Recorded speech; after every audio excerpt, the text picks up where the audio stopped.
what I hold in my hand is an account of things that had happened. This is God-inspired word along with physical accounts Yep. that has happened in the past. Yep. So, and this book was not put together lightly. No.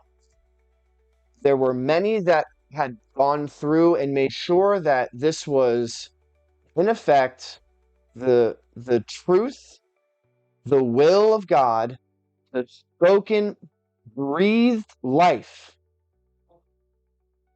inspired to man. Mm. God doesn't put something in this book that doesn't have a meaning to it. No.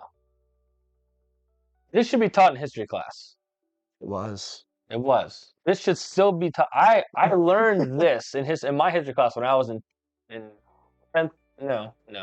Like 7th or 8th grade. I was still learning about Jesus in history class. That's cool. Yeah, it's fantastic. But this should get its own section. This should be its own class. Yeah. Why are we not teaching this history? This is written account of history. Yeah. You can plug so many pieces of history in between the words of the Bible. Yeah. This should be something that you are teaching in your schools. This should be public education. Yeah. 101. I mean, they have more accounts of Jesus being alive on the earth than they do Aristotle, than they do of Caesar Iscariot. Was it Caesar? Caesar Iscariot? Caesar Augustus? Caesar Augustus? I mean, Judas Iscariot. Oh, my bad. But I mean, it's no, like he's the most talked about man on the planet.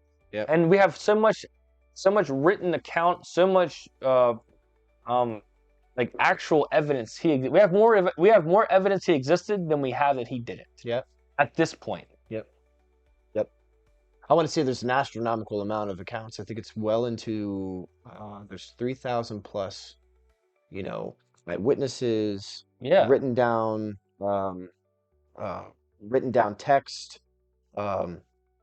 Just things that are just culminating in from different perspectives and different and from different views. Yeah. Like, the Gospels from Matthew, Mark, Luke, and John were just some of the very personal accounts. Yeah, very personal accounts. But they were also just kind of solidified by other accounts that were also made by many people that were also there at that time. You have more eyewitness accounts for these events in here than you do have in many other events in the entire world, because it made such a mark. It was such a profound time for people that they had they couldn't not stop talking about it. They couldn't do it. They had to take an account. They had to take it into, they had to write it down. They had to remember these moments. John 21:25. Jesus did many other things as well. If every one of them were written down, I suppose that even the whole world would not have room for the books that would be written. True. So we know this many accounts. Right. Literally saying there are countless accounts many. Jesus. They just weren't written down, or the books were lost.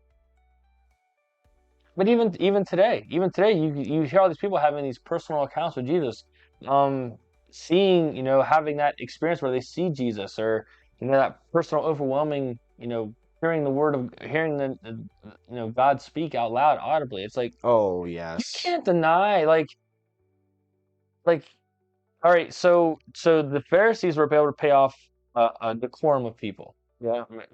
Decorum. Nice word. A couple hundred, maybe a few thousand. Yeah. So you're telling me that somehow the Christians, self-proclaimed Christians, 2.1 billion, by the way, it's like a third of people on the planet claim to know Christians, but you're telling me that somehow there's enough to pay them off that they're not talking about Jesus. If you're a religious person or you're a Christian and you don't talk about Jesus, you need to rethink just why you aren't talking about Jesus. What are you trying to hide? What are you hiding?